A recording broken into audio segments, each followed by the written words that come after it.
Hello and welcome to the GK academy channel. Indian পলিটির advance ক্লাসে তোমাদের সকলকে স্বাগত জানাই। আগের দিন ক্লাস নাম্বার 2 এই চ্যাপ্টারের উপরে মানে পার্ট 2 আমরা আলোচনা করেছি এই চ্যাপ্টারের উপর, অর্থাৎ হচ্ছে ফান্ডামেন্টাল রাইটস বা মৌলিক অধিকার।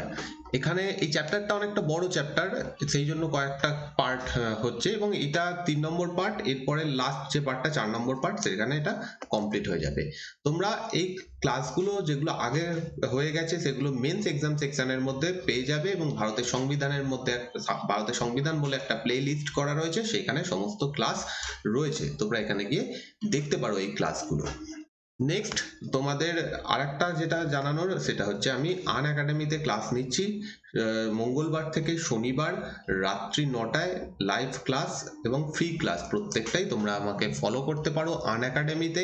লিংক আমি নিচে ডেসক্রিপশন এবং ফার্স্ট কমেন্টে দিয়ে দেবো। তোমরা গিয়ে এই যেদিন বললাম মঙ্গলবার থেকে শনিবার লাইভ ক্লাসে পার্টিসিপেট করতে পারো উইদাউট কোনো পেমেন্ট ছাড়াই। উইদাউট পেমেন্ট তোমরা এখানে ক্লাস করতে পারবে। তো আজকের ক্লাস আমরা শুরু করব আগের দিন যত অবধি করে এসেছি তারপর থেকে। আমরা আগের দিন করেছি হচ্ছে 18 নম্বর আর্টিকেল অবধি আমরা কমপ্লিট করে এসেছি। আজকে হচ্ছে রাইট টু ফ্রিডম 19 থেকে 22, রাইট টু ফ্রিডম বা স্বাধীনতার অধিকার, এই জায়গা থেকে আমরা আজকে কন্টিনিউ করব। তো চলো শুরু করা যাক আজকের ক্লাস। প্রথম হচ্ছে রাইট টু ফ্রিডম মানে হচ্ছে স্বাধীনতার অধিকার। স্বাধীনতার অধিকারের মধ্যে কি কি রয়েছে সেইগুলো আমরা আজকে দেখব। প্রথম হচ্ছে 19 নম্বর আর্টিকেল, 19 থেকে 22 নম্বর আর্টিকেল, এইটা রয়েছে স্বাধীনতার অধিকার। তার মধ্যে সব থেকে ইম্পর্টেন্ট যে আর্টিকেলটা সেটা 19 নম্বর আর্টিকেল, যেখানে অনেকগুলো রাইট অনেকগুলো অধিকার বলা রয়েছে যে এই অধিকারগুলো সমস্ত নাগরিকরা অল সিটিজেন পাবে। টোটাল কটা বলা রয়েছে? ফার্স্ট কোশ্চেন তো এখান থেকেই আসবে, সেটা হচ্ছে 6টা রাইট বা 6টা অধিকারের কথা বলা রয়েছে। সেইগুলো 6টা এখানে তোমরা লিস্ট করে দেখতে পাচ্ছ। এগুলো একটা একটা করে আমরা আলোচনা করব। প্রথম হচ্ছে right to freedom of speech and expression, অর্থাৎ বাংলা করলে হবে বাক স্বাধীনতার অধিকার। Second, right to assemble peacefully and without arms, অর্থাৎ আমি বা ভারতের নাগরিকরা সকলে শান্তিপূর্ণভাবে উইদাউট আর্ম অর্থাৎ অস্ত্র ছাড়া জমায়েত করতে পারবে। 3 নম্বরে বলা হয়েছে right to form association or union or cooperative society. Association, union, cooperative society এইগুলো খোলার অধিকার সমস্ত ভারতীয় নাগরিককে দেওয়া হচ্ছে 19 নম্বর আর্টিকেলের মাধ্যমে। 4 নম্বরে বলা হয়েছে right two move freely without the through out the territory of India, অর্থাৎ ভারতের যে কোনো জায়গায় আমি ফ্রিলি ভ্রমণ করতে পারবো, যেতে পারবো। তো এই অধিকারটা দেওয়া হয়েছে 19 নম্বর আর্টিকেলে। 5 নম্বরে বলা হচ্ছে right to reside and settle in any part of territory of India, ভারতের যে কোনো জায়গাতে আমি বাসস্থান তৈরি করতে পারবো, আমি সেখানে থাকতে পারবো। এই আর্টিকেল এটাও বলা হয়েছে 19 নম্বরে। আর লাস্ট যেটা বলা হয়েছে right two practice any profession or to carry on any occupation, trade or business, অর্থাৎ যে কোনো প্রফেশন, যে কোনো কাজ আমি করতে পারবো, যে কোনো প্রফেশন আমি চুজ করতে পারবো। মানে আমি বলতে ভারতের যে কোনো নাগরিক এটা করতে পারবে। এটা এই টোটাল এই সব কটাই বলা রয়েছে 19 নম্বর আর্টিকেলে। তো এই পুরো যে কটা আমাদের বলা হয়েছে এখানে অবধি 6টা, সেইগুলো প্রত্যেকটাই আমি স্বাধীনভাবে করতে পারবো, যে কোনো নাগরিক স্বাধীনভাবে করতে পারবে। সেই জন্য এটা রাইট টু ফ্রিডমের মধ্যে, রাইট টু ফ্রিডম হেডের মধ্যে রাখা হয়েছে। তো অরিজিনালি যখন সংবিধান লেখা হয় এই 19 নম্বর আর্টিকেলে টোটাল 7টা রাইট ছিল। Originally, Article 19 contains 7 rights, but the right of acquire, hold, and dispose of property was deleted by 44th Amendment Act of 1978. এইটা খুব ইম্পর্টেন্ট একটা অ্যামেন্ডমেন্ট। 1978-এর 44তম সংবিধান সংশোধনীর মাধ্যমে এই সম্পত্তির অধিকার কেড়ে নেওয়া হয়েছে, মানে এখান থেকে সরিয়ে দেওয়া হয়েছে। অর্থাৎ আগে চাইলে মানুষ সম্পত্তি ধরে রাখার এটা তার অধিকার ছিল এবং স্বাধীনভাবে সেই সম্পত্তি তার ধরে রাখতে পারত, কিন্তু এখন সেটাকে চেঞ্জ করা হয়েছে। কেন? সেটা হচ্ছে খুব ছোট একটা আমি উদাহরণ দিতে পারি তোমাদেরকে। ধরো কোনো একটা জায়গার উপর দিয়ে একটা সড়ক পথ তৈরি করা হবে, এটা কোনো একজনের জমির উপর দিয়ে একটা সড়ক পথ তৈরি করা হবে। এবার এই সড়কটা তৈরি করা হচ্ছে কাদের জন্য? সাধারণ মানুষের স্বার্থে এটা তৈরি করা হচ্ছে। এই জমিটা ধরো কোনো একজন ইন্ডিভিজুয়াল ব্যক্তির, মিস্টার এর, সে এখানে বলতেই পারে যে আমি এই জায়গাটা দেব না, কারণ সম্পত্তি ধরে রাখার আমার অধিকার রয়েছে, আমাকে ফান্ডামেন্টাল রাইটস এর মধ্যে এটা বলা হয়েছে যে সম্পত্তি ধরে রাখার অধিকার রয়েছে। এটা বললে কি হবে? সাধারণ মানুষের স্বার্থে এটা মানে খুব খারাপ একটা পড়ছে, কারণ এই রাস্তাটা হলে কোনো একজন মানুষ লাভবান হবে না, লক্ষ লক্ষ মানুষ লাভবান হবে। তো রাষ্ট্র দেখছে যে যদি এরকম কোনো কন্ডিশন হয় যে আমি এই রাস্তাটা ঘুরিয়ে অন্য জায়গা দিয়ে নিয়ে যেতে পারছি না, এখান দিয়ে নিয়ে গেলে সুবিধা হবে, তখন সে চাইলে সম্পত্তি অধিকার করতে পারে। এবার সেটার একটা রুলস এবং প্রসেস রয়েছে অবশ্যই, কিন্তু করতে পারে। কিন্তু এর আগে অবধি 1978 এর আগে অবধি আমি ডাইরেক্ট সুপ্রিম কোর্টে গিয়ে বলতে পারতাম যে আমার জমির উপর দিয়ে এরকম রাস্তা চলবে না, এটা আমার অধিকার, সেটা এখন আর করা যাবে না। সেই জন্য এটাকে সরিয়ে দেওয়া হয়েছে। এটাই জাস্ট একটা কারণ, এটার থেকে বুঝতে পারছো যে কেন এটার কারণ। নেক্সট যেটা বলা হচ্ছে, this 6 rights R protected against only state action and not private individual. এইটা ইম্পর্টেন্ট। এই 6টা যে রাইট, 6টা অধিকারের কথা বললাম, সেটা শুধুমাত্র স্টেটের জন্য বলা হচ্ছে, রাষ্ট্রের জন্য বলা হচ্ছে, কোনো প্রাইভেট ইন্ডিভিজুয়ালের জন্য বলা হচ্ছে না। আর স্টেট মানে কি? প্রথম দিনে যে স্টেট, প্রথম বলতে এই চ্যাপ্টারের প্রথম ক্লাসে যে স্টেট সম্পর্কে পড়ে এসেছি সেইটারই বলা হচ্ছে কথা। আর কোনো প্রাইভেট ইন্ডিভিজুয়াল, কোনো একজন প্রাইভেট মানুষের ক্ষেত্রে, মানে একজন ইন্ডিভিজুয়াল মানুষের জন্য এইগুলো নয়, স্টেটের ওপর এইগুলোকে বলা হচ্ছে যে স্টেট এইগুলো স্বাধীনভাবে করতে দিচ্ছে কাকে? সাধারণ, মানে ভারতের নাগরিককে। এবং আরো একটা জিনিস এখান থেকে ইম্পর্টেন্ট, যে এই রাইট গুলো, যে 6টা রাইটের কথা আমরা পড়লাম, সেটা শুধুমাত্র এক্সক্লুসিভলি সিটিজেনদের জন্য, অর্থাৎ ভারতের যারা নাগরিক তাদেরকে দেওয়া হচ্ছে, আর কাউকে দেওয়া হচ্ছে না। না কোনো ফরেনারকে দেওয়া হচ্ছে, না কোনো লিগ্যাল পার্সন। লিগ্যাল পার্সন বলতে কোনো কোম্পানি, কর্পোরেশন, যেগুলো আমরা পড়ে এসেছি অলরেডি, তাদেরকেও দেওয়া হচ্ছে না। শুধুমাত্র ব্যক্তি মানুষকে বোঝানো হচ্ছে, তাও আবার যারা ভারতের নাগরিক তারাই শুধু এটা পাবে। তবে এই নয় যে এটা একদম 100% রেস্ট্রিকশন লাগানো যাবে না এর উপরে, এরকম না। এর উপর রেস্ট্রিকশনও লাগানো যেতে পারে যদি স্টেট চায়। The state can impose reasonable restriction, এর উপর রেস্ট্রিকশন লাগাতে পারবে। অর্থাৎ রাষ্ট্র যদি চায় এর মধ্যে কোনো একটা কারণে সেটাকে বন্ধ করে রাখতে পারে, বলতেই পারে যে তোমরা এখন right two move freely without within through out the territory, এইটা তোমরা করতে পারবে না। আমরা খুব রিসেন্ট একটা উদাহরণ দেখেছি যে কোভিড এর কারণে পুরো লকডাউন করে দেওয়া হয়েছিল। তখন যদি আমি গিয়ে বলি এটা আমার অধিকার যে আমি ফ্রিলি ভারতের যে কোনো জায়গাতে যেতে পারবো, সেটা হবে না। কারণ বলাই হয়েছে, সংবিধান বলছে যে এটা রিজনেবল রেস্ট্রিকশন লাগানো যেতে পারে। যদি রাষ্ট্র মনে করে কোনো কারণে তাকে রেস্ট্রিকশন লাগানো হবে, তাহলে সেটা লাগাতে পারবে। এবার হচ্ছে প্রত্যেকটা, যে কটা আমরা দেখলাম 6টা রাইট, সেগুলোকে আলাদা আলাদা করে জানবো। প্রথম হচ্ছে freedom of speech and expression, অর্থাৎ বাক স্বাধীনতার অধিকার। বাক স্বাধীনতা এর মানে কি? কোনো একজন নাগরিক, কোনো একজন ভারতের নাগরিক, তার মধ্যে কি রয়েছে, তার কি ভিউ, তার কি ওপিনিয়ন, বা সে কি বিশ্বাস করে, এইগুলো সে শেয়ার করতে পারবে। কোথায়? সবার সামনে সে নিয়ে আসতে পারবে। সেটা বিভিন্ন ভাবে হতে পারে। সে মুখে বলে করতে পারে, কোথাও একটা মাইকে দাঁড়িয়ে সে বলতে পারে, সে লিখে কোথাও কাগজের, খবরের কাগজে লিখে, বা কোনোভাবে বই লিখে সে জানাতে পারে তার এক্সপ্রেশন। প্রিন্টিং এর মাধ্যমে প্রিন্ট করে জানাতে পারে, পিকচারের মাধ্যমে, ছবির মাধ্যমে বানাতে পারে। বা আমি যে এখানে একটা ভিডিও বানাচ্ছি ইউটিউবে, আমি আমার যদি মনে হয় যে আমার কোনো একটা জিনিস আমার বলার রয়েছে, আমি সেটা বলতে পারবো ফ্রিলি উইদাউট কোনো রেস্ট্রিকশন। এটাই হচ্ছে বাক স্বাধীনতার অধিকার। তো এখানে সেটাই বলা হচ্ছে, it implies that every citizen has the right to express his views, opinion, belief and convictions freely by word of mouth, মানে মুখের বলে, writing, printing, picture or any other matter, যে কোনো ভাবে এটাকে সেভ করতে পারবে। তবে এখানেও কিছু রেস্ট্রিকশন রয়েছে, যেটা আমরা একটু পরে পড়বো। সুপ্রিম কোর্ট এখানে একটা বলছে, এইটুকু জিনিস আমাদের সংবিধানে লেখা রয়েছে, এইটুকু জিনিস সংবিধানে লেখা রয়েছে। এবার সুপ্রিম কোর্ট সেটাকে আরো এলাবোরেট করে বলছে যে অ্যাকচুয়ালি এই স্পিচ এন্ড এক্সপ্রেশন বা বাক স্বাধীনতার অধিকার জিনিসটা কি। এখানে বলা হচ্ছে right to propagate one's view as well as views of other. আমি নিজের ভিউ, আমার নিজের মত বলতে পারি, বা আমি কারোর মত নিয়ে সেটাকে বলতে পারি, এটা আমার অধিকার। ফ্রিডম অফ প্রেস, এইটা এখান থেকে কোশ্চেন তোমাদের করা হবে যে সংবাদপত্রের যে স্বাধীনতা এটা কোথায় দেওয়া রয়েছে। আমরা তাহলে কি বলবো, আর্টিকেল নাম্বার 19-এ রয়েছে ফ্রিডম অফ প্রেস বা সংবাদপত্রের স্বাধীনতা।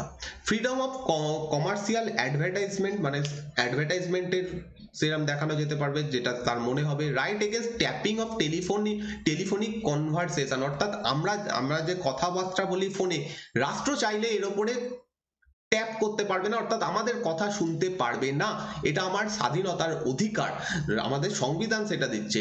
Right to telecast, that is government has no monopoly on electronic media, government চাইলে ইলেকট্রনিক মিডিয়াকে নিজের স্বার্থে ইউজ করতে পারবে না বা কাউকে জোর করে তার নিজের কথাই বলাতে পারবে না, মিডিয়ার একটা স্বাধীনতা রয়েছে, এটা এখানে বলা হয়েছে।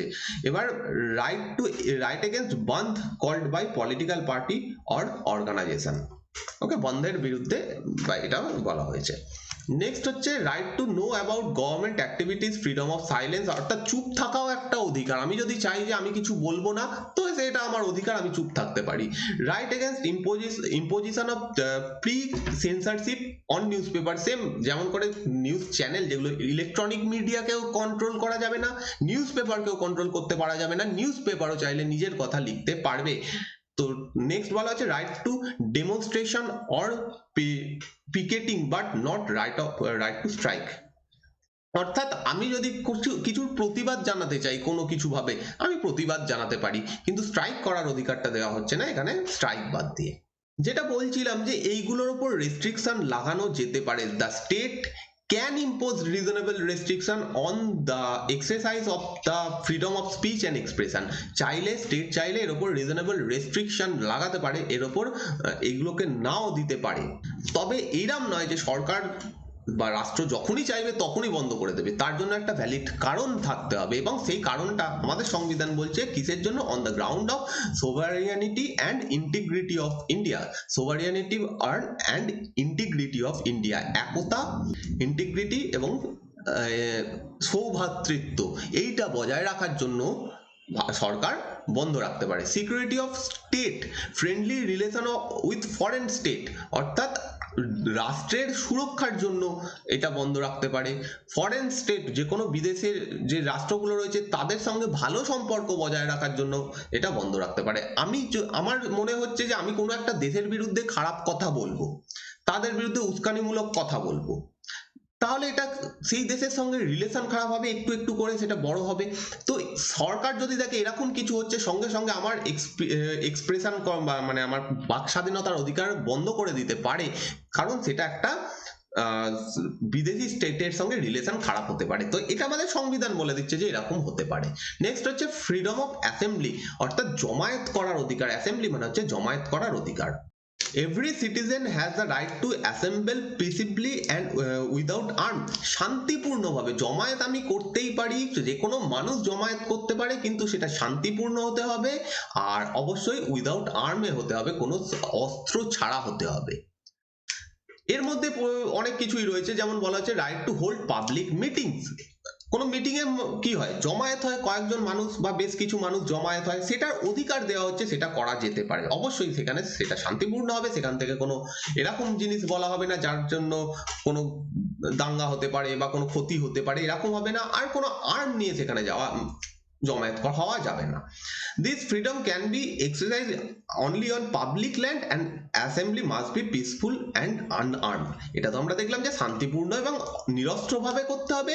আর একটা জিনিস, আমি কোনো একজন ব্যক্তি বললো যে আমি একটা জমায়েত করব কোথায়, কোনো একজনের বাড়ির কোনো একজনের জমির মধ্যে, এইটা হবে না।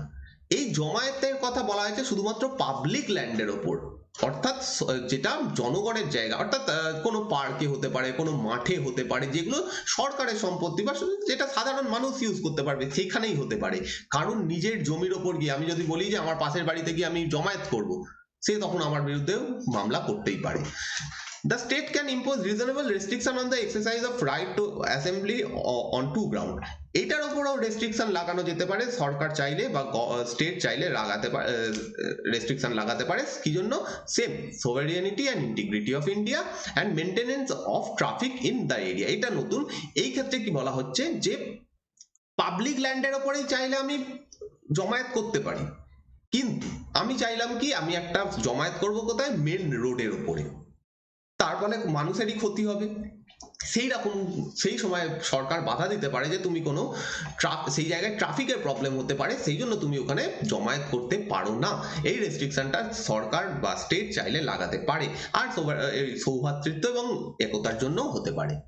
আমি এমন কিছু একটা করলাম বা আমি কেউ একটা জমায়েত করলো, সেই জমায়েত থেকে কোনো পার্টিকুলার লিঙ্গ, কোনো পার্টিকুলার জাতি বা কোনো পার্টিকুলার ধর্মের বিরুদ্ধে কথা বললো, তাহলে কি হতে পারে, দাঙ্গা হতে পারে। তো সেখানে সৌভ্রাতৃত্ব বা একতা নষ্ট হতে পারে। তো সেই ক্ষেত্রে সেই রকম জমায়েতকে বাধা দিতে পারবে রাষ্ট্র। নেক্সট হচ্ছে ফ্রিডম অফ অ্যাসোসিয়েশন। অ্যাসোসিয়েশনের বাংলা হচ্ছে সংগঠন, অর্থাৎ সংগঠন তৈরি করার অধিকার ভারতের নাগরিকদের রয়েছে। এখানে কি বলা হচ্ছে, all citizen have the right to form association or union or cooperative societies. এই জিনিসগুলো চাইলে ভারতের যে কোনো নাগরিক তৈরি করতে পারবে। এর মধ্যে কি কি পড়ে যাচ্ছে, পলিটিক্যাল পার্টি, যে কোনো ব্যক্তি চাইলে সে একটা পলিটিক্যাল পার্টি বানাতে পারে। অবশ্যই কিছু নিয়ম রয়েছে, কিভাবে রেজিস্ট্রেশন করবে ইত্যাদি ইত্যাদি নিয়ম রয়েছে, কিন্তু চাইলে সে বানাতে পারে। কোনো একজন চাইলে কোম্পানি বানাতে পারে, পার্টনারশিপ ফার্ম বানাতে পারে, বা সোসাইটি বানাতে পারে, ক্লাব বানাতে পারে, যে কোনো জিনিস, এরকম ট্রেড ইউনিয়ন বানাতে পারে, অর্গানাইজেশন বানাতে পারে, যে কোনো জিনিস বানানোর, এগুলোর মধ্যে সমস্ত কিছু বানানোর অধিকার প্রত্যেকটা মানুষের রয়েছে। এর উপরে রিজনেবল রেস্ট্রিকশন রয়েছে, প্রত্যেকটা ক্ষেত্রেই রেস্ট্রিকশন আমরা দেখতে পাবো একটু একটু করে। যেমন ফ্রিডম অফ অ্যাসোসিয়েশন বা সংগঠনের অধিকারের রেস্ট্রিকশন বলা হয়েছে সোভারিনিটি অ্যান্ড ইন্টিগ্রিটি অফ ইন্ডিয়া, একতা এবং সৌভ্রাতৃত্বের জন্য হতে পারে, আর পাবলিক অর্ডার অ্যান্ড মরালিটির জন্য হতে পারে। অতটা ইম্পর্টেন্ট নয়, এটা আমরা বুঝতেই পারছি যে একতা এবং ইন্টিগ্রিটি মানে সোভারিনিটি বা সৌভ্রাতৃত্ব মানে কি, যেখানে এরকম টাইপের প্রবলেম গুলো আসবে সেইখানে রাষ্ট্র চাইলে বাধা দিতে পারবে, কিন্তু নর্মালি এগুলো সবার অধিকার। নেক্সট হচ্ছে ফ্রিডম অফ মুভমেন্ট, অর্থাৎ যে কোনো ভারতীয় নাগরিক যে কোনো জায়গাতে ফ্রিলি মুভমেন্ট করতে পারবে, কেউ তাকে রেস্ট্রিকশন মানে তার উপর বাধা সৃষ্টি করতে পারবে না। এখানে সেটাই বলা হচ্ছে, this freedom entitles every citizen to move freely throughout the territory. ভারতের যে কোনো জায়গাতে ফ্রিলি আমরা যেতে পারবো। আবার এখানেও রেস্ট্রিকশন রয়েছে, তোমরা অনেকেই হয়তো শুনে থাকবে যে শিডিউল ট্রাইব যে এরিয়াগুলো রয়েছে সেইখানে সাধারণ মানুষ গিয়ে করতে পারবে না, প্রবলেম করতে পারবে না।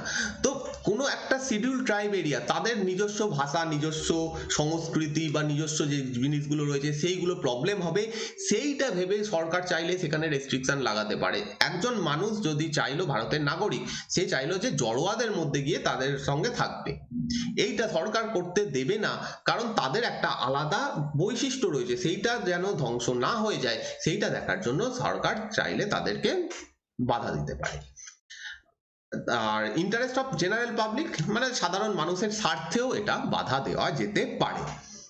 তো এখানে সেকেন্ড নেক্সট এটাই বলা হয়েছে যে ট্রাইবাল এরিয়াগুলোতে কেন বাধা দেওয়া যেতে পারে, restricted to protect the distinctive culture, language, custom and manners of, এইগুলোকে যাতে বাঁচিয়ে রাখা যায়, তাদের ভাষা, তাদের রীতিনীতি, তাদের যেগুলো যে ব্যবস্থাগুলো রয়েছে, পুজো পার্বণ হেনা তেনা, এইগুলো যাতে তারা বজায় রাখতে পারে, কারণ অন্য কোথাও থেকে মানুষ গিয়ে ইনফ্লুয়েন্স করে তাদেরকে চেঞ্জ করে দিতে পারে, এবং সেইগুলো যাতে না হয় সেই জন্য শিডিউল ট্রাইব এরিয়াতে এরকম বাধা দেওয়া যেতে পারে। নেক্সট যেটা বলা হচ্ছে, এই ফ্রিডম অফ মুভমেন্ট কিরকম হতে পারে, আমি কোনো একটা রাজ্যে রয়েছি, অর্থাৎ আমি কোথায় রয়েছি, ওয়েস্ট বেঙ্গলে রয়েছি, ওয়েস্ট বেঙ্গল থেকে আমি কোথায় গেলাম, আমার পাশের রাজ্য ওড়িশাতে গেলাম, এটা কি হলো, ইন্টারনাল, অর্থাৎ দেশের মধ্যে আমি কোথাও না কোথাও যাচ্ছি, বা আমি ওয়েস্ট বেঙ্গল থেকে চাইলাম যে যাব সেই কোথায়, উত্তরাখণ্ড, ওকে ঘুরতে যাব, এটা কোথায় হচ্ছে, ইন্টারনাল হচ্ছে। আবার আমি যেতে পারি আমাদের দেশ থেকে, মানে আমি ওয়েস্ট বেঙ্গলে রয়েছি, আমি এখান থেকে যেতে পারি কোথায়, বাংলাদেশে, অর্থাৎ আমি একটা দেশ থেকে আর একটা দেশে গেলাম, এটাকে বলা হচ্ছে কি, এক্সটার্নাল। এইখানে এটা মনে রাখতে হবে, খুব ইম্পর্টেন্ট, যে 19 নম্বর আর্টিকেলে যে এই মুভমেন্টের কথা বলা হচ্ছে, সেটা দেশের মধ্যের মুভমেন্টের কথা বলা হচ্ছে, অর্থাৎ একটা রাজ্য থেকে একটা রাজ্য, একটা শহর থেকে একটা শহর, বা একটা অঞ্চল থেকে একটা অঞ্চল, অবশ্যই ভারতের মধ্যে হতে হবে, সেইখানে যাতায়াতের কথা বলা হচ্ছে।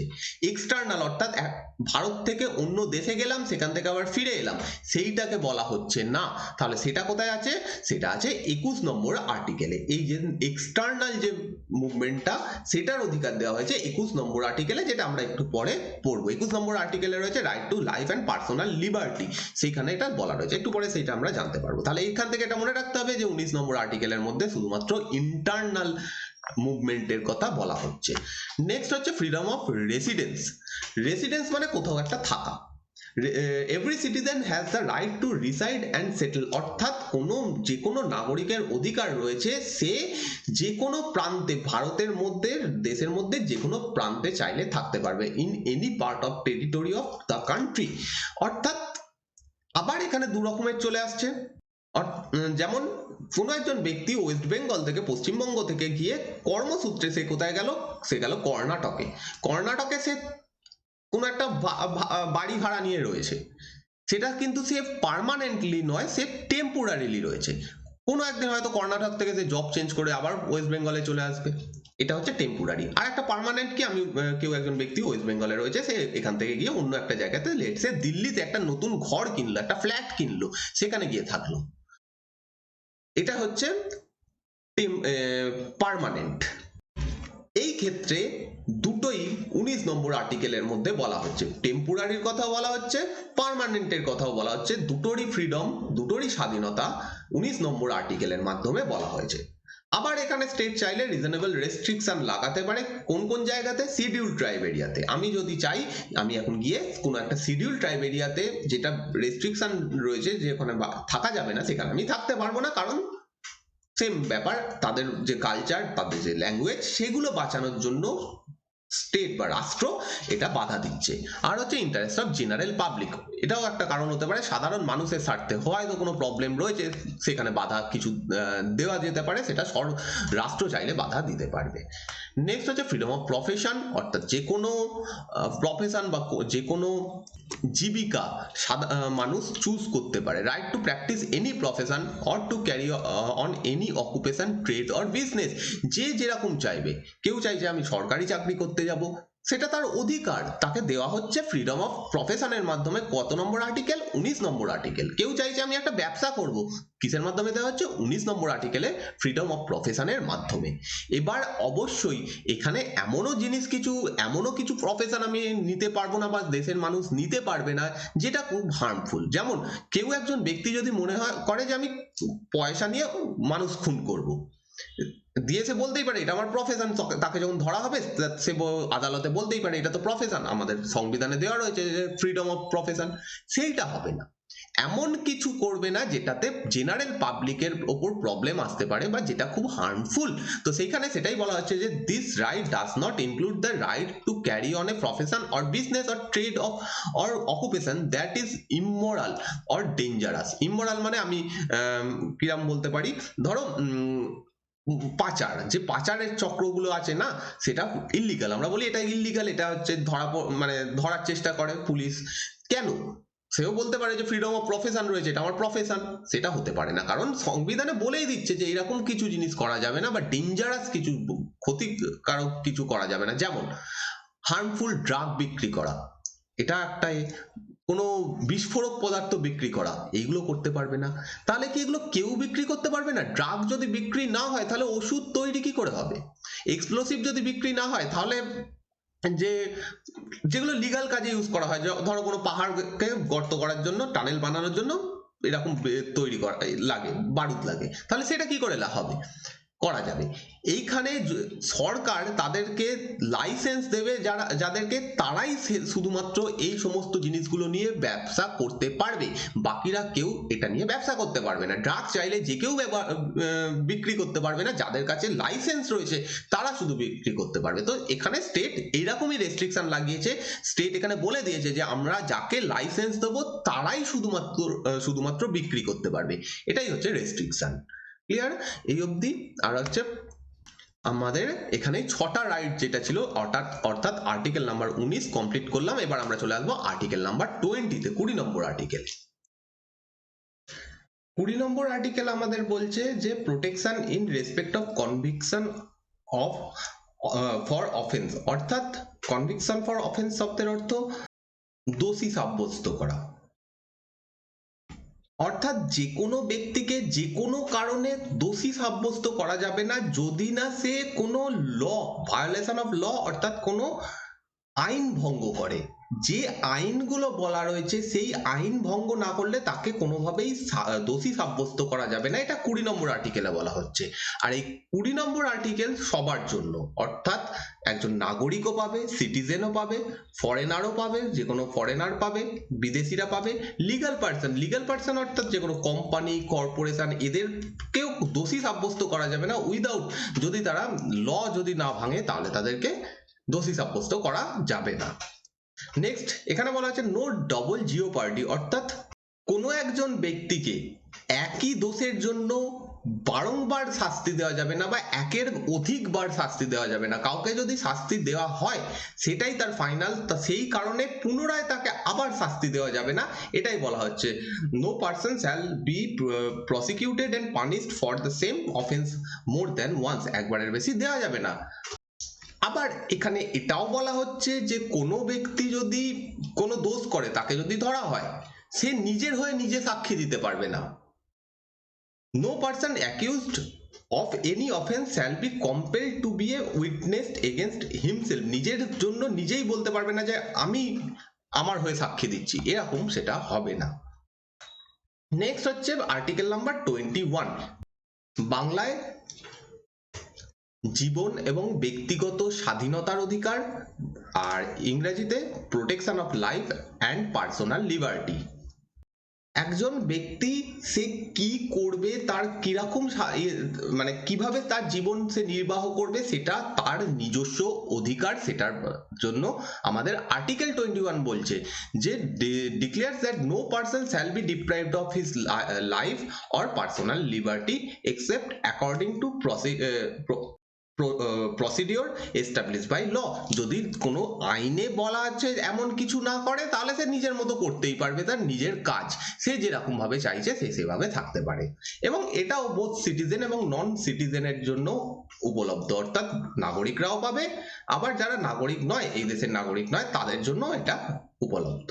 এখানে একটা বড় লিস্ট দেওয়া রয়েছে যে আর্টিকেল 21 এর মধ্যে কি কি রয়েছে সেটা তোমরা একবার রিডিং করে নিতে পারো, খুব একটা ইম্পর্টেন্ট নয়। যেমন right to live with human dignity, right to decent environment, মানে তার অধিকার রয়েছে যে পলিউশন ফ্রি ওয়াটার পাওয়া, জল পাওয়া, এই সমস্ত জিনিস তার অধিকার।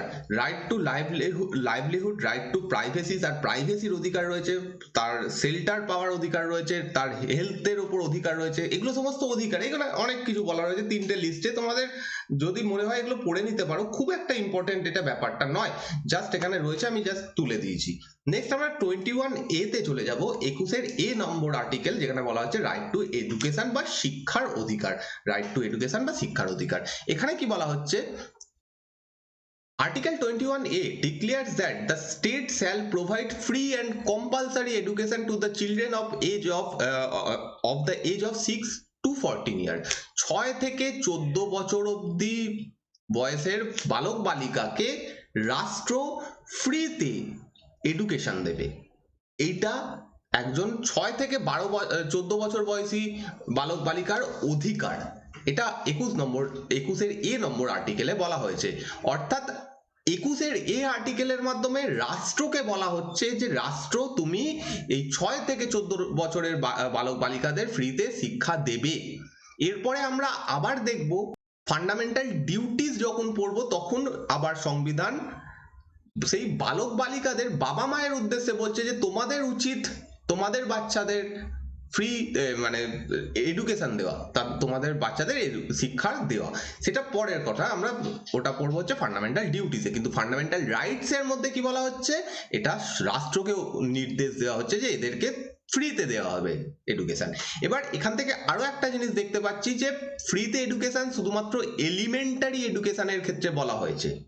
ফান্ডামেন্টাল রাইটস বা মৌলিক অধিকারের মধ্যে শুধুমাত্র এলিমেন্টারি এডুকেশন, এইটা মনে রাখবে। এলিমেন্টারি এডুকেশন মানে হচ্ছে প্রাথমিক শিক্ষা, অর্থাৎ 6 থেকে 14 বছর অবধি শিক্ষা। এর পরের যে শিক্ষাটা অর্থাৎ প্রফেশনাল যে শিক্ষা, সেইটার কথা এখানে বলা হয়নি।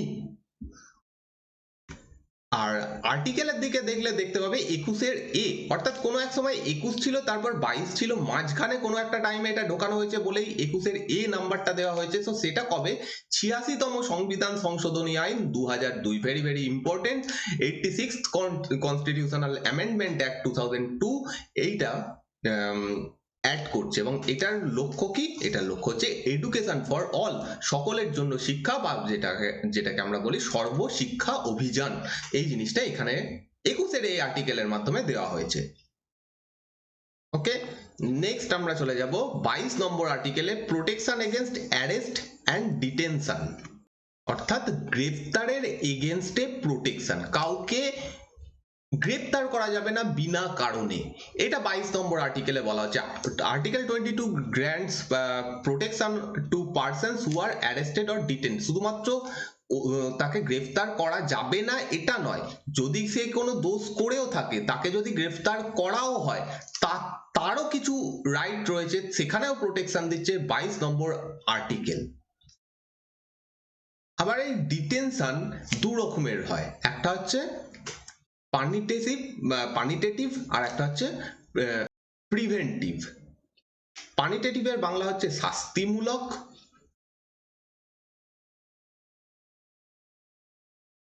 আর প্রিভেন্টিভ হচ্ছে দমনমূলক। অর্থাৎ শাস্তিমূলক মানে কি? কোনো একজন দোষ করেছে, তাকে নির্দিষ্ট প্রসেসের মাধ্যমে শাস্তি দেওয়া যাবে। এরকম নয় যে আমি রাষ্ট্র মনে করেছে কেউ একটা দোষ করেছে, তাকে সঙ্গে সঙ্গে শাস্তি দাও, না, তার একটা প্রসেস রয়েছে, সেই প্রসেসে করতে হবে, এটাই তার প্রোটেকশন। আর দমনমূলক মানে কি? কাউকে কোনো একটা দোষ করা থেকে দমন করা, এটাও একটা নির্দিষ্ট প্রসেসে করা যাবে। তো এইটাই হচ্ছে প্রোটেকশন 22 নম্বর আর্টিকেলের মাধ্যমে দেওয়া হয়েছে। এরপর আমরা যেখানে যাব পরের সেকশনে, সেটা হচ্ছে রাইট এগেনস্ট এক্সপ্লয়টেশন। 23 এবং 24 নম্বর আর্টিকেলে রয়েছে রাইট এগেনস্ট এক্সপ্লয়টেশন। এক্সপ্লয়টেশনের বাংলা হচ্ছে শোষণ, শোষণের বিরুদ্ধে অধিকার। 23 এবং 24 নম্বর দুটো আর্টিকেলে বলা হয়েছে। তাহলে প্রথম 23 নম্বর আর্টিকেল, যেটা খুব ইম্পর্টেন্ট একটা আর্টিকেল, যেখানে বলা হচ্ছে provision of traffic in human beings and forced labour. Traffic in human being মানে হচ্ছে মানুষ পাচার, মানুষ পাচারের বিরুদ্ধে অধিকার, এবং ফোর্স লেবার মানে হচ্ছে কাউকে বলপূর্বক কাজ করানো, এই জিনিসটাকে বলা হয় ফোর্স লেবার। তো এইটা করা যাবে না। কোন আর্টিকেলে বলা হচ্ছে? 23 নম্বর আর্টিকেলে বলা হচ্ছে। Article 23 prohibits traffic in human being, beggar and any other similar form of forced labor। অর্থাৎ 23 নম্বর আর্টিকেল এই হিউম্যান ট্রাফিকিং বন্ধ করার জন্য বলা হয়েছে, অর্থাৎ মানুষকে পাচার করা যাবে না, বেগার বানানো যাবে না। বেগার বলতে এখানে ভিখারি যে টার্মটা আমরা ইউজ করি সেইটা নয়, অ্যাকচুয়ালি বেগার বলতে এখানে অন্য জিনিস বোঝানো হচ্ছে, সেটা আমরা একটু পরেই দেখছি। বেগার অ্যাকচুয়ালি ফোর্সড লেবারকে বোঝানো হয়েছে, অর্থাৎ কাউকে যদি আমি কাজ করিয়ে নিই, কিন্তু তাকে যদি টাকা না দিই, কোনো মাইনে বা কিছু না দিই, ফ্রিতে খাটিয়ে নিই, সেটা এখানে বেগার হিসেবে দেখানো হয়েছে আমাদের সংবিধানে। The right is available to both citizen and non citizen. অর্থাৎ এই যে অধিকারটা 23 নম্বর আর্টিকেল, এটা দুজনের জন্যই, নাগরিকদের জন্য, আবার যারা নাগরিক নয় তাদের জন্য। It protects the individual not only against the state but also against private person. এটা আবার শুধুমাত্র রাষ্ট্রকে বলা হয়েছে তা নয়, কেউ করতে পারবে না, না রাষ্ট্র তো করতে পারবেই না, প্লাস কোনো একজন ইন্ডিভিজুয়াল যদি মনে করে যে এইগুলো করবে, কাউকে খাটিয়ে নেবে কিন্তু তাকে টাকা দেবে না, বা কাউকে হিউম্যান ট্রাফিকিং করবে, সে করতে পারবে না, এটা আমাদের সংবিধানে বলা রয়েছে। তো এখানে ট্রাফিক ইন হিউম্যান বলতে কি সেটাই বোঝানো হচ্ছে। সিম্পল, এটা সম্পর্কে আলাদা করে কিছু বলা নেই। মানুষকে ধরে বিক্রি করা, যেটা আগে আমরা জানতাম যে দাস প্রথা বা এরকম টাইপের জিনিসগুলো করা যাবে না। আচ্ছা, তারপরে দেবদাসী সিস্টেম ছিল আগে, দেবদাসী সিস্টেম করা যাবে না। স্লেভারি, দাস প্রথা, এই জিনিসটা করা যাবে না। এইগুলো বলা হয়েছে যে এখানে এটা করা যাবে না 23 নম্বর আর্টিকেলের মাধ্যমে। আর যদি কেউ করে এই কাজটা, তাকে শাস্তি দেওয়ার জন্য একটা অ্যাক্ট রয়েছে, একটা আইন রয়েছে। সেই আইনটা ইম্পর্টেন্ট, নামটা মনে রাখতে হবে, immoral traffic prevention act 1956, 1956 immoral traffic prevention act. অ্যাক্টের কোনো বাংলা হয় না, তো সেটাই মনে রাখতে হবে, ইমমরাল ট্রাফিক প্রিভেনশন অ্যাক্ট। আচ্ছা, আর বেগার টার্মটা কি? বেগার মানে যেটা বললাম যে বেগার বলতে কাউকে কাজ করিয়ে নিলাম কিন্তু তাকে কোনো অর্থ দিলাম না, সেই জিনিসটাকে এখানে বেগার বলা হচ্ছে। আমাদের সংবিধানে 23 নম্বর আর্টিকেলের মাধ্যমে এই জিনিসটাকে বেগার বলা হচ্ছে। এই জিনিসটা করা যাবে না। 24 নম্বর আর্টিকেল বলা হচ্ছে provision of employment of children in factories. 24 number article বলছে একটা নির্দিষ্ট বয়সের নিচে বাচ্চাদেরকে কোথাও কাজে লাগানো যাবে না। কিরকম কাজে সেটাও বলা হয়েছে, এবং কত বছরের নিচে? 14 বছরের নিচে। এখানে এটাই বলা হচ্ছে prohibits the employment of children below the age of 14 year. এটা ইম্পর্টেন্ট, মনে রাখবে, age of 14 years in any factory, mine or other hazardous activities. এমন কোনো কাজ যেখানে শরীরের পক্ষে ক্ষতি হতে পারে, সেই কাজে 14 বছরের নিচের বালক বালিকাকে কাজে লাগানো যাবে না, সেটা আর্টিকেল 24 নম্বর আর্টিকেলে বলা হয়েছে। তাহলে 14 বছর এটা মনে রাখতে হবে কত নম্বর আর্টিকেলে। তো এটার জন্য একটা অ্যাক্ট রয়েছে, যদি কেউ করে তাকে এই অ্যাক্টের মাধ্যমে শাস্তি দেওয়া হবে, the child labour provision and regulation act 1986। Again অ্যাক্টের বাংলা হবে না, এইভাবেই লেখা থাকবে, child labour provision and regulation act 1986। এবং এই ইয়ারটা মনে রাখতে হবে কবে এটা ফার্স্ট পাস হয়েছিল, সেই জন্য এই ইয়ারটা অ্যাড করা হয়েছে। এছাড়াও কিছু অ্যাক্ট রয়েছে, যেমন ধরো বিভিন্ন ক্ষেত্রে বিভিন্ন, মাইনের জন্য আলাদা অ্যাক্ট রয়েছে, ফ্যাক্টরির জন্য আলাদা অ্যাক্ট রয়েছে, মার্চেন্ট শিপিং এর জন্য আলাদা অ্যাক্ট রয়েছে, মানে জাহাজে কাজে লাগানো যাবে না, এরকম ভাবে মোটর ট্রান্সপোর্ট ওয়ার্কার্স এর জন্য আলাদা অ্যাক্ট রয়েছে। তো এইগুলো মনে রাখতে হবে না, জাস্ট এগুলো এখানে দেওয়ার কারণ যে তোমাদের এটা জানতে হবে যে প্রত্যেকটারই আলাদা আলাদা অ্যাক্ট রয়েছে, কিন্তু মেন যে অ্যাক্টটা সেটার নামটা তোমাদের মনে রাখতে হবে। 1996-তে সুপ্রিম কোর্টের নির্দেশে একটা ফান্ড তৈরি করা হচ্ছে, যে ফান্ডটার নাম child labour rehabilitation welfare fund. এই ফান্ডের কাজ কি? যদি কেউ এরকম কাজ করে, অর্থাৎ 14 বছরের নিচে কাউকে যদি কাজে লাগায়, তাহলে তাকে একটা পেনাল্টি ভরতে হবে। কত টাকা? 20,000 টাকা পেনাল্টি ভরতে হবে। এই ফান্ডে সেই টাকাটা যাবে, কোন ফান্ডে? চাইল্ড লেবার রিহ্যাবিলিটেশন ওয়েলফেয়ার ফান্ডে যাবে। এবার সেই ফান্ড থেকে টাকাটা খরচ হবে বাচ্চাদের ওয়েলফেয়ারের জন্য, ভালোর জন্য এটা খরচা করাবে। তো এটা এখানে মনে রাখতে হবে এই ফান্ডটার নাম। আর 2006-2006-তে আবার গভর্নমেন্ট কি করছে, ব্যান করে দিচ্ছে যে 14 বছরের নিচে বাচ্চাদেরকে কোনো ডোমেস্টিক সার্ভেন্টস হিসেবে কাজ করানো যাবে না, বা কোনো দোকানে বা কোনো বিজনেসে, কোনো হোটেলে, ধাবাতে, রেস্টুরেন্টে, এই সমস্ত জায়গাতে কাজে লাগানো যাবে না। কারণ দেখো আগে যে কি বলা হয়েছে, 24 নম্বর আর্টিকেলে শুধু বলা হয়েছে যে কোনো মাইন, ফ্যাক্টরি, হ্যাজার্ডাস কাজ যেখানে ক্ষতি হতে পারে শরীরে, সেখানে কাজে লাগানো যাবে না। কিন্তু এখানে হোটেল বা দোকানে এইরকম টাইপের কাজগুলোতে অত ক্ষতি হবে না শরীরের, এটা একটা পাল্টা যুক্তি হতেই পারে।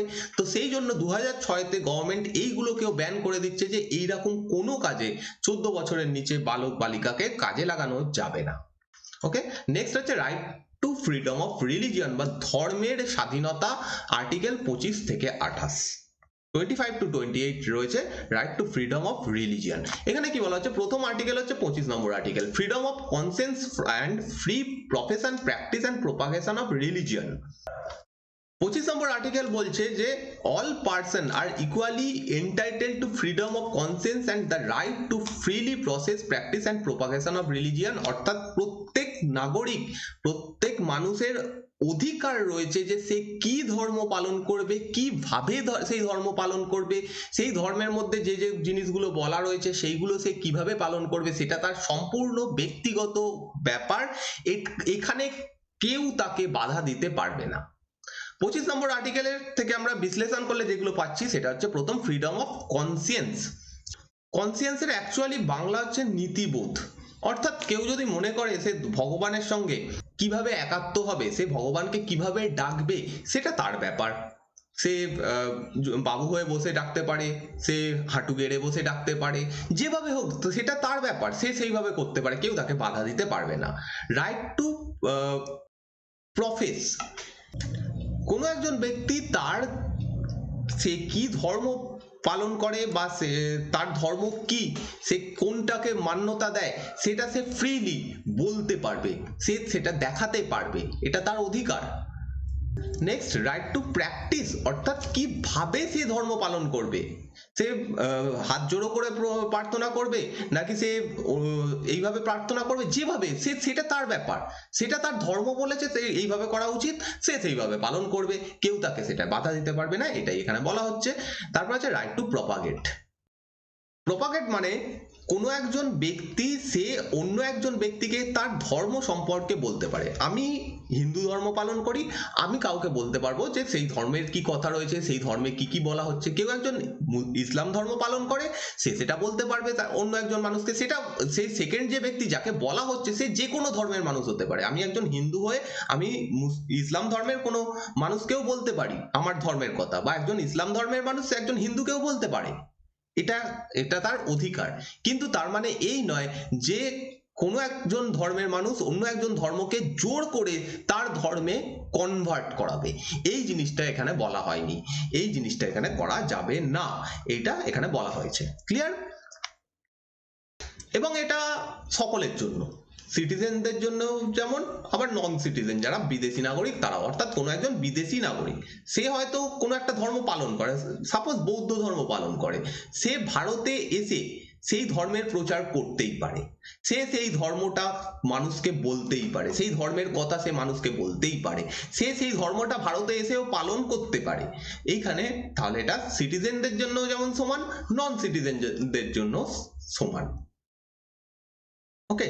আর 25 নম্বর আর্টিকেলে এটাও বলা হয়েছে যে কোনো ধর্ম যদি বলে যে কোনো একটা পার্টিকুলার জিনিস পড়তে হবে বা পড়া উচিত, সেটা সে পড়তে পারে। যেমন ইসলাম ধর্মে বলা হয়েছে যে মাথায় টুপি পরার কথা, পড়তে পারে, সেটা তার ধর্ম বলেছে এবং সে সেটার জন্য ফ্রি। যদি কেউ বলে যে আমি পাগড়ি পরবো, আমার ধর্ম বলছে, সে পড়তে পারে। যেমন শিখদের কৃপান নেওয়া, সেটা তাদের ধর্মে বলা রয়েছে, সে নিতে পারবে। তো এইরকম এটাও বলা হয়েছে 25 নম্বর আর্টিকেলে। নেক্সট হচ্ছে freedom of manage religious affair. দুটো প্রায় একই জিনিস মনে হতে পারে, 25 নম্বর আর্টিকেল এবং 26 নম্বর আর্টিকেল। প্রথমে আগে বলে নিই যে দুটো আর্টিকেলের মধ্যে তফাৎ কি। 25 নম্বর আর্টিকেলটা একজন ইন্ডিভিজুয়ালের জন্য, অর্থাৎ একজন ব্যক্তির জন্য, প্রত্যেককে আলাদা আলাদা করে দেওয়া হয়েছে। কিন্তু 26 নম্বর আর্টিকেল অ্যাজ এ হোল কোনো একটা ধর্মের জন্য, অর্থাৎ যদি বলো হিন্দু ধর্ম তাহলে হিন্দু ধর্মের প্রত্যেক মানুষের জন্য বলা হচ্ছে, যদি ইসলাম ধর্ম বলো তাহলে ইসলাম ধর্মের প্রত্যেকের জন্য বলা হচ্ছে। তো পুরো সেই গোষ্ঠীকে বোঝানো হচ্ছে 26 নম্বর আর্টিকেলের মাধ্যমে। 26 নম্বর আর্টিকেল যে এগুলো দিচ্ছে পুরো একটা গোষ্ঠীকে, 25 নম্বর আর্টিকেল কোনো একজন ইন্ডিভিজুয়াল ব্যক্তিকে দেওয়া হচ্ছে। এইটাই হচ্ছে দুটোর মধ্যে তফাৎ, আর বাকি কোনো সেরকম ভাবে তফাৎ নেই। 26 নম্বর আর্টিকেল বলছে every citizen religious denomination or any of its section shall have the following right। কি কি রাইট রয়েছে? Right to establish and maintain institution for religious and charitable purpose.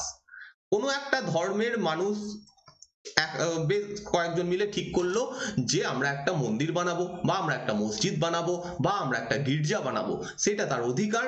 কোন আর্টিকেলে দেওয়া হচ্ছে? 26 নম্বর আর্টিকেলে।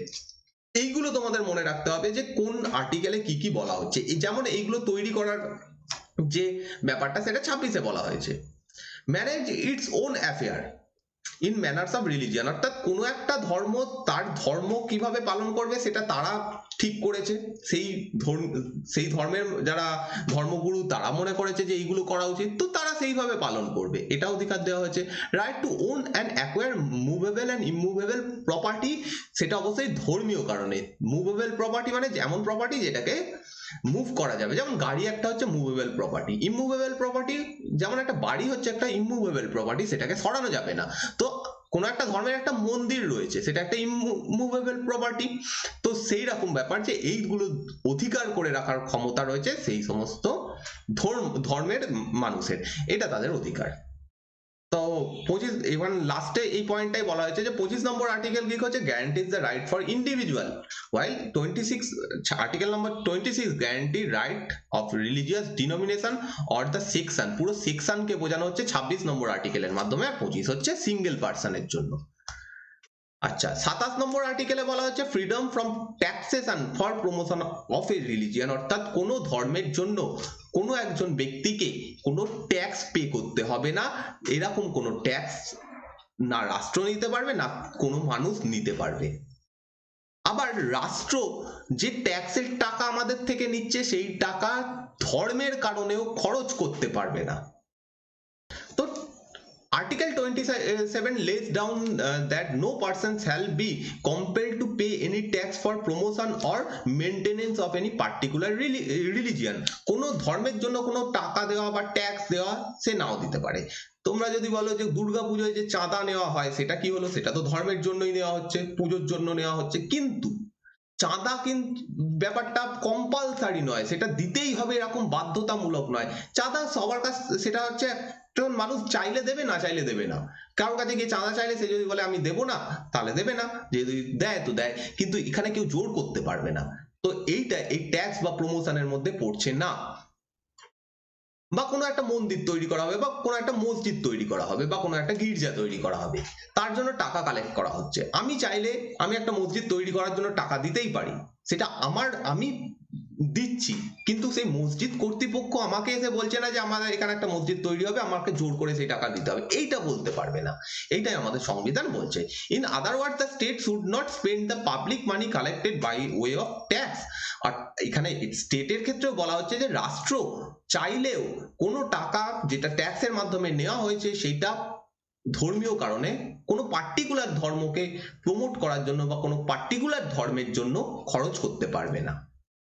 নেক্সট হচ্ছে 28 নম্বর article, freedom from attending religious instruction. যে সমস্ত শিক্ষা প্রতিষ্ঠানগুলো সরকারি টাকায় চলছে, সেই সমস্ত শিক্ষা প্রতিষ্ঠানগুলো কোনো রকম ধর্মীয় মত বা কোনো ধর্মীয় শিক্ষা দিতে পারবে না। এটা 28 নম্বর আর্টিকেলে বলা হয়েছে যে no religious instruction shall be provided in any educational institution wholly maintained out of state fund. সেইখানে করা যাবে না। However, this provision shall not apply to an educational institute administered by the state but established under any endowment or trust. অর্থাৎ কিছু organisation রয়েছে যেগুলো কোনো ট্রাস্টের মাধ্যমে তৈরি করা হয়েছে, কিন্তু সেখানে অ্যাডমিনিস্ট্রেশন কার রয়েছে, স্টেটের, রাষ্ট্র, সেই রকম ক্ষেত্রে করা যেতে পারে। ধরো কোনো একটা শিক্ষা প্রতিষ্ঠান যেটা তৈরি হয়েছে কোনো একটা ট্রাস্টের মাধ্যমে, এখানে যা এই শিক্ষা প্রতিষ্ঠানটা চালাতে যে টাকা লাগছে সেটা দিচ্ছে কোনো একটা ট্রাস্ট, কিন্তু সেই শিক্ষা প্রতিষ্ঠানটা চালাচ্ছে কে, গভর্নমেন্ট। এই ক্ষেত্রে এই ইনস্টিটিউশন যদি মনে করে যে আমি ধর্মীয় শিক্ষা দেবো বা আমি ধর্মের কিছু কথা বলবো, সে বলতে পারে। কিন্তু যদি কোনো একটা শিক্ষা প্রতিষ্ঠান সেটা যদি পুরোপুরি গভর্নমেন্টের টাকায় চলে, গভর্নমেন্ট চালাচ্ছে বা যে কেউ চালাচ্ছে কিন্তু গভর্নমেন্টের টাকাতে চলছে, তাহলে সেটা কোনো রিলিজিয়াস ইনস্ট্রাকশন দিতে পারবে না। তো এখানে এটাই বলা রয়েছে, আর ইম্পর্টেন্ট এখান থেকে এগুলোতে কিছু নেই, জাস্ট তোমরা রিডিং করতে পারো, কিন্তু মেন যে পয়েন্টটা এটাই। ওকে, তো এই হচ্ছে আজকের টপিক, আমরা কমপ্লিট করলাম। নেক্সট দিনের ক্লাসে আমাদের এই চ্যাপ্টারটা শেষ হয়ে যাবে। নেক্সট দিনের চ্যাপ্টারে মানে নেক্সট দিনের ক্লাসে খুব ইম্পর্টেন্ট কিছু জিনিস রয়েছে, যেমন রিড সম্পর্কে আমরা আলোচনা করব। তো তোমরা আমাকে ফলো করতে পারো Facebook, Telegram channel, Telegram page এবং ইনস্টাগ্রামে, এগুলোর লিঙ্ক তোমাদের অ্যাবাউট সেকশনে পেয়ে যাবে। আর এই ক্লাসের নিচে ডেসক্রিপশনেও এই লিঙ্কগুলো দেওয়া রয়েছে। এটা আমার সেকেন্ড চ্যানেল, তোমরা চাইলে ফলো করতে পারো, এখানেও এটারও লিঙ্ক দেওয়া রয়েছে, প্লিজ একটু ফলো করতে পারো। চলো, দেখা হচ্ছে নেক্সট দিনের ক্লাসে। তোমাদের যদি এই ক্লাসটা ভালো লাগে অবশ্যই লাইক করো, শেয়ার করো বন্ধুদের মধ্যে, এবং যদি তোমরা নতুন হও সাবস্ক্রাইব করে পাশে দেওয়া বেল আইকনটা অবশ্যই টিপে দাও, তাহলে তোমরা পরের ক্লাসের নোটিফিকেশন ইউটিউবের থেকে পেয়ে যাবে। Thank you for watching this class. দেখা হচ্ছে নেক্সট দিনের ক্লাসে।